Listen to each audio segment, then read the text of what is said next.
الحمد لله الذي يمن على قلب عبده إذا صدق في الوجهة إليه بنور الحضور بين يديه، والصلاة والسلام على إمام أهل الحضور في حضرة الله سيدنا محمد الذي قال: صلوا كما رأيتموني أصلي.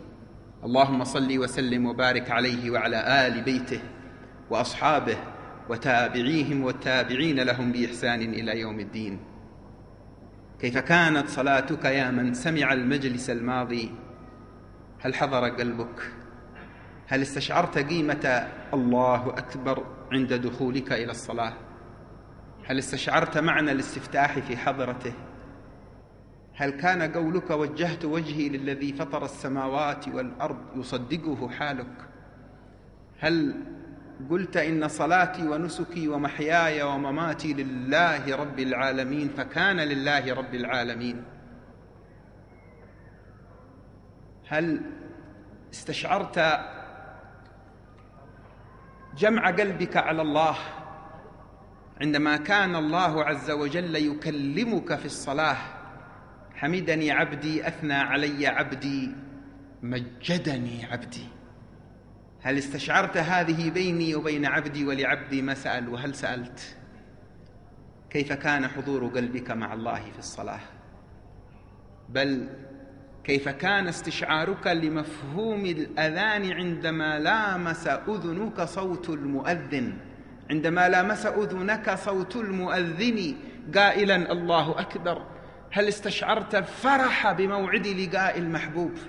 وهل استشعرت وقت قضاء الحوائج وتفريج الكروب؟ هل استشعرت وقت العروج إلى حضرة علام الغيوب؟ هذه المجالس ثمرتها تظهر بالعمل. العلم ينادي بالعمل، فإن أجابه وإلا ارتحل.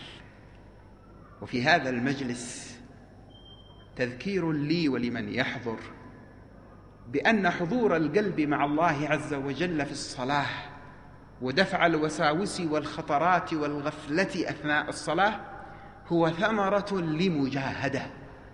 قد يأتي من الله فتحا بنظرة من الله يجذب بها قلب عبده إلى معنى الحضور معه، لكن الأصل وسنة الله في هذه الحياة أن الوصول إلى الحضور يكون ثمرة لمدافعة خواطر النفس، يكون ثمرة للمجاهدة، يكون ثمرة لاستشعار عظمة المذكور سبحانه.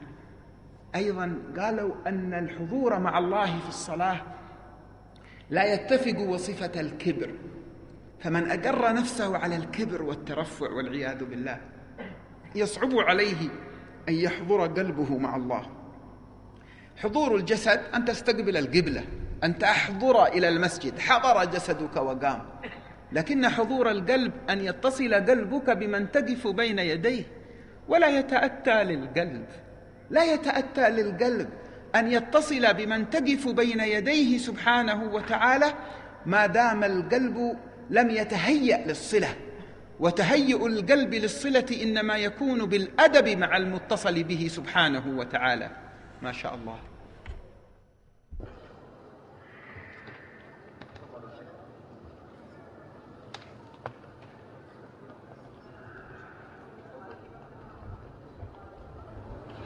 الحمد لله الذي من علينا بحضور شيخنا ومعلمنا ومربي الجيل ومعلم الجيل في هذا الزمان، سيدي ومولاي الشيخ محمد سعيد رمضان البوطي، حيث أكرمنا الله عز وجل بقدومه هذه الساعة في هذا المجلس. نسأل الله أن يبارك لنا في حضور الشيخ وأن يرزقنا حسن الانتفاع به. والحديث في هذا المجلس بعد ذكر أهمية الحضور مع الله وضبط الفرائض في أوقاتها، في أوقات الفضيلة منها، على أنه محور لترتيب وقت السائر إلى الله، إذ أن وقته هو رأس ماله. يأتي الحديث في هذا المجلس عن أهمية الرواتب والوتر والضحى، مع استشعار مفهوم الذكر وأهمية الذكر في السير إلى الله عز وجل. والذكر سلطان القرب، والرواتب مكملات للفرائض، إن نقص شيء من الفرائض بغير قصد تكمل من النوافل من الرواتب. وفي هذا الميدان، ميدان الذكر والحضور مع المذكور سبحانه وتعالى، لسيد الشيخ محمد سعيد رمضان البوطي باع كبير، تعلمت منه الكثير من معاني الحضور مع الله، من كلمات سمعتها في مجالسه ومن حال شهدته فيه. لهذا أرجو أن يتكرم شيخنا علينا في هذه الليلة باستكمال الدرس في هذا المجلس حول هذا المعنى. أتحبون أن تسمعوا من سيدنا الشيخ؟ هذا طلب من الجميع، حاشاكم أن تردونه سيدي، فتفضلوا.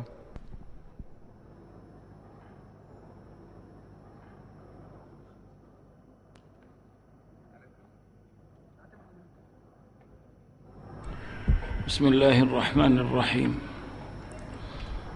الحمد لله الذي بنعمته تتم الصالحات، وأسأل الله سبحانه وتعالى مغفرته وستره، وأصلي وأسلم على حبيبنا محمد النبي الأمي وعلى آله وصحبه صلاة وسلاما دائمين متلازمين إلى يوم الدين.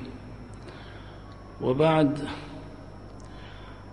فإن الذي حدا بي إلى هذا المجلس الحاجة، أقولها عن نفسي أولا، الحاجة إلى أن أسمع وأن أصغي، لا سيما وقد عرفت أن الموضوع هو السير إلى الله، أو كيفية السير إلى الله سبحانه وتعالى. فأنا بأمس الحاجة إلى أن أسمع وأن أتعرض للمجالس التي ترقق قلبي القاسي. وأنا الحقيقة أعاني في هذه الأيام من قسوة في قلبي، ولا أدري السبيل إلى ترقيق فؤادي والتخلص من هذه القسوة التي رانت على قلبي، لا شك بسبب ذنوبي والآثام التي أتعرض لها. ولكن حبيبنا الحبيب فوت علي هذا الهدف الذي جئت لوصولي إليه وللتحقق به.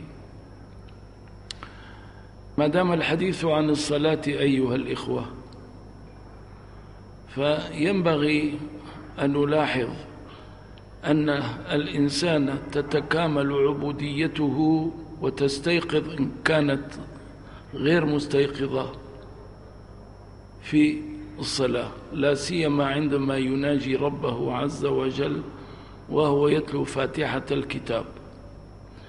عبودية الإنسان تستيقظ بين جوانحه من خلال حقيقتين اثنتين: أولا العزم على الانقياد لأمر الله سبحانه وتعالى والخضوع لسلطانه وحكمه. ثانيا إعلان الافتقار إلى الله سبحانه وتعالى والعجز الكلي عن النهوض بما قد طلب منه، وإعلان التبرؤ لا أقول من حوله بل من أوهام حوله وقوته. فإذا تمتع الإنسان بهاتين الحقيقتين، العزم على أن ينهض بكل ما قد أمر به الله عز وجل والابتعاد عن كل ما قد نهى الله عنه، ثم إعلان عجزه الكلي عن القيام بما قد طلب منه، فقد تحقق بأعلى رتب العبودية لله. ما الذي يضمن يقظة هاتين الحقيقتين بين جوانحه عندما يخاطب الله عز وجل قائلا: إياك نعبد وإياك نستعين؟ في الجملة الأولى يعلن عن عزمه وانقياده لله عز وجل، والعزم حقيقة خفية في كيان الإنسان لا تحتاج إلى قوة، بل ليست هي من مقولة القوة أو العجز. نعم، العزم هو توجه الإرادة إلى تنفيذ ما قد طلبه الله عز وجل منه. نعم. يعبر عن هذه الحقيقة قول الله سبحانه وتعالى الذي يعلمنا كيف نخاطب الله به: إياك نعبد. ولكن عندما عزمت على هذا الأمر فوجئت بعجزي، فوجئت بعدم قدرتي على أن أفعل أي شيء إلا بتوفيق من الله عز وجل. من أنا؟ لا يتأتى مني شيء، أفعالي كلها تتم بخلق الله. الآيات التي أتلوها وأحرك لساني بها إنما يتم ذلك بخلق الله عز وجل. وقوفي بين يدي الله عز وجل قائما واقفا بتوفيق من الله وبقدرة من الله، ركوعي وسجودي كل ذلك بالله سبحانه وتعالى. فكيف أقول إياك نعبد وأنا العبد العاجز؟ هنا يأتي الاستدراك في الجملة الثانية: إياك نستعين، أي أستعين بك، فأعني لتنفيذ ما قد عزمت عليه، أعني لتنفيذ هذا الذي عاهدتك عليه أن أكون عند أوامرك، لا أتقاعس عن شيء منها، بعيدا عن نواهيك، لا أقع في شيء منها. نعم، إن لم تعني فأنا لي، لا أستطيع أن أنفذ ما قد طلبته مني.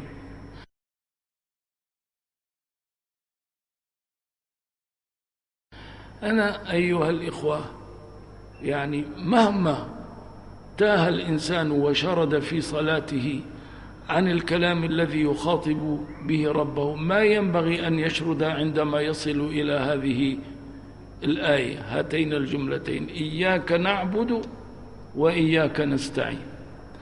إذا نطق بها الإنسان من أعماق قلبه وخاطب ربه بها بكل مشاعره، لا شك أن النجدة ستأتيه. إياك نستعين.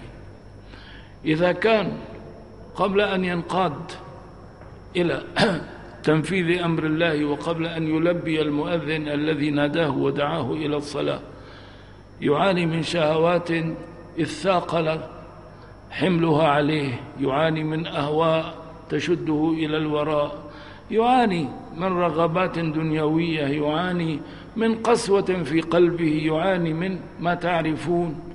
عندما يلتجئ إلى الله سبحانه وتعالى بصدق ويقول إياك نستعين، إياك نعبد وإياك نستعين، تأتيه النجدة من الله عز وجل تقول له لبيك. نعم، كم وكم شاء الله عز وجل أن ألتقي بأناس شاردين تائهين عن صراط الله عز وجل، ولكني أعلم أنهم يتمنون لو أن الله سبحانه وتعالى جذبهم إليه دون جهد منهم، كثيرون هؤلاء. نعم، أقول للواحد من هؤلاء: هل طرقت بابه؟ هل التجأت إليه؟ هل تضاءلت ملتصقا بأعتابه؟ هل شكوت إليه عجزك؟ هل شكوت إليه دخان شهواتك وأهوائك؟ يقينا أنك لم تفعل ذلك، لأن الله سبحانه وتعالى شأنه أن يستجيب، أن ينتظر التجاءك إليه. نعم، وإذا سألك عبادي عني فإني قريب قريب أجيب دعوة الداعي إذا دعان. معنى أنه قريب أي سريع الاستجابة لمن التجأ إليه، سريع الاستجابة لمن شكى إليه مرضه، لمن شكى إليه سوء حاله. نعم، إن كانت الأهواء قد قيدتك، إن كانت محبة الدنيا والشهوات والرغائب المختلفة قد شدتك إلى الوراء، فاستغث بمولاك وخالقك. من أنت؟ أنت لا تملك حولا ولا قوة بشكل من الأشكال. قف بين يديه وقل إياك نعبد، وأنت تعني أنك قد عزمت على أن تكون عند أمر الله سبحانه وتعالى، ثم قل له ولكن يا ربي أنا عاجز، إياك نستعين. نعم، إن أنت فعلت هذا جاءتك النجدة من الله سبحانه وتعالى. هذه النجدة يحتاج الإنسان إلى أن يكرر التجاءه إلى الله سبحانه وتعالى بها، لأن الشيطان لا يعني يتركه. الشيطان إن تركه الساعة وتغلب على الشيطان التجاؤه إلى الله سبحانه وتعالى فلا سوف يعاود الشيطان الكرة تلو الكرة، ولكن صلاته التي تتكرر أيضا المرة تلو المرة هي التي تجعله يقارع نفسه كلما أرادت أن تتسلط عليه، يقارع شيطانه كلما أراد أن يتغلب عليه. ولذلك شاء الله عز وجل أن يكرمنا بهذه الصلاة في اليوم والليل 5 مرات. كلما رأيت نفسك قد ابتعدت عنه واحتوشتك الأهواء والشهوات تكون قد حانت ساعة الصلاة الآتية، تعود إلى الله عز وجل مرة أخرى وتقول إياك نعبد وإياك نستعين يا رب، ها أنا أعود مستعينا بك. إن كنت تعاني من أزمة مالية، من أزمة في الأسرة، إن كنت تعاني من أزمة نفسية وشهوات وأهواء تغلبت عليك، فاعلم أنك تستطيع بخطوة واحدة تتحول من هذه الحالة، حالة العجز، إلى أعلى حالات الانتصار على النفس. الانتصار على النفس، المسألة تحتاج إلى أن تتذلل وأنت تقف بين يدي الله عز وجل. رأيت كلاما للبرهان المؤيد أظن لسيد الشيخ أحمد الرفاعي، سئل يعني كيف الوصول إلى الله، ما هو السبيل الذي به نصل إلى الله عز وجل ونتخلص من أهوائنا؟ فقال هما خطوتان، الخطوة الأولى تضع فيها قدمك على عنقك، والخطوة الثانية تصل فيها إلى الله. معنى ذلك أي الخطوة الأولى التذلل، أن تتذلل لله عز وجل وأن تعلم أنك لا شيء نهائيا. هذا يعني معنى أن تضع قدمك على رقبتك. الخطوة الثانية تكون قد وصلت فيها إلى الله عز وجل، يعني حطم نفسك التي تقف حاجزا بينك وبين الله سبحانه وتعالى. أسأل الله سبحانه وتعالى أن يعني يمتعنا بذل العبودية له، وأن يشعرنا بأننا لا شيء، ولكن أسأله سبحانه وتعالى أن يملأ أفئدتنا بالحقيقة التي تتمثل بهذه الجملة المختصرة: إذا التجأنا إلى الله سبحانه وتعالى فإن الواحد منا يصبح كل شيء. نعم، فأنت بدون استعانة بالله لا شيء، وعند الاستعانة الحقيقية بالله تصبح كل شيء.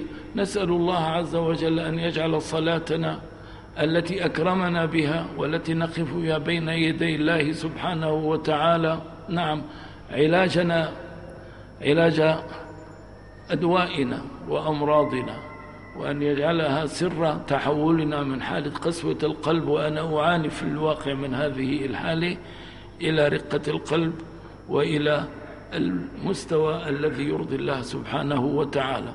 وأرجو أن نعود فنصغي إلى إذا بقي التتمة لهذا الحديث من حبيبنا الحبيب إلى التتمين. تفضل يا أخي، خلص أنا رديت واجبي.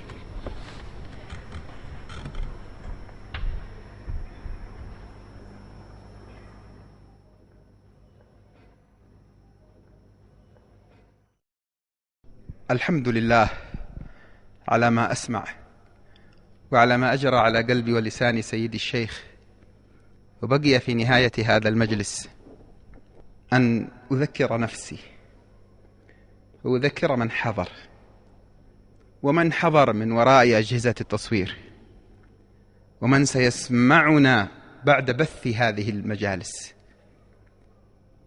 أن حقيقة الانكسار والافتقار والذلة واستشعار النقص الذي هو حقيقة في داخل الإنسان هي عين القوة التي يفتقر إليها السائر إلى الله، وهي عين القوة التي تحتاج إليها أمتنا اليوم.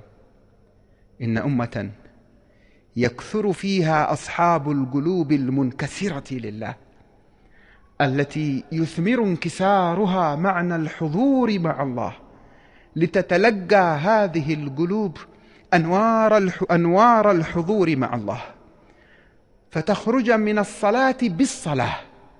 هناك من ينصرف من الصلاة إلى الحياة، أي وكأنه انصرف من الصلاة مغادرا الصلاة إلى الحياة، فكأنه كان في وقت يصلي فيه لله وفي وقت آخر يعيش حياته.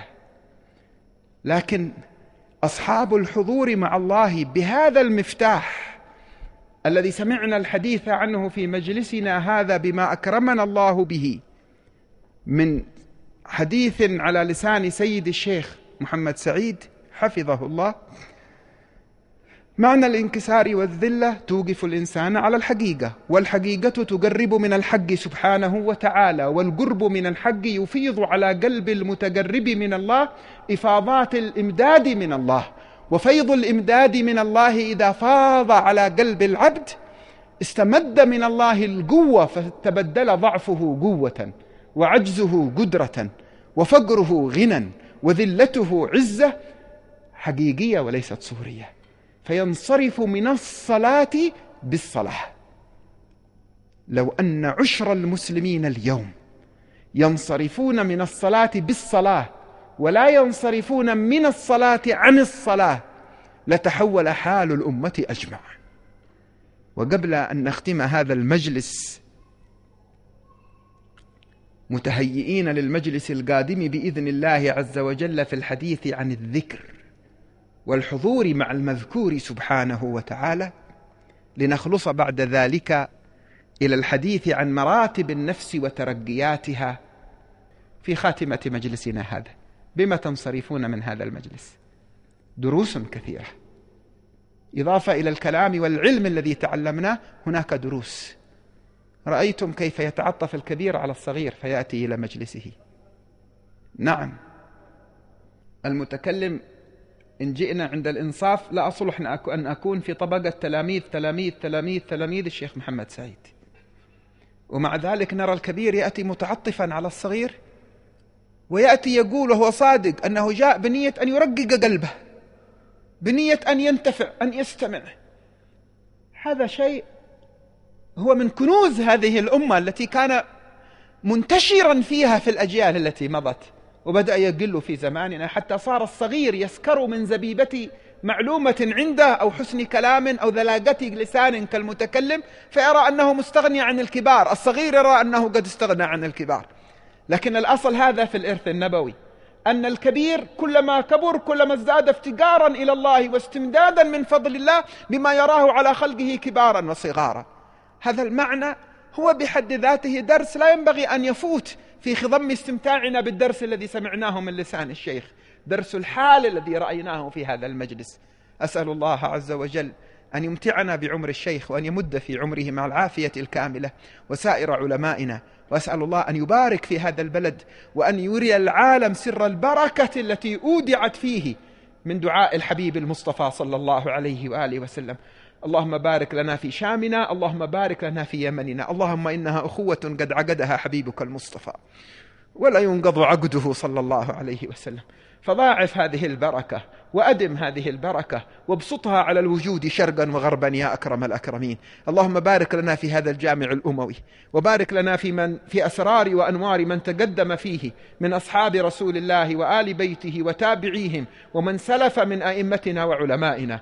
اللهم وإنك أسمعتنا في هذا المجلس حديثا غضا طريا عن معنى الحضور معك، وعن سر الانكسار لك وللتأدب معك وطلب الوصول إليك عبودية واستعانة. فاجعل اللهم ما سمعناه يقر في قلوبنا، ولا تجعل حظنا منه مجرد استماع الآذان.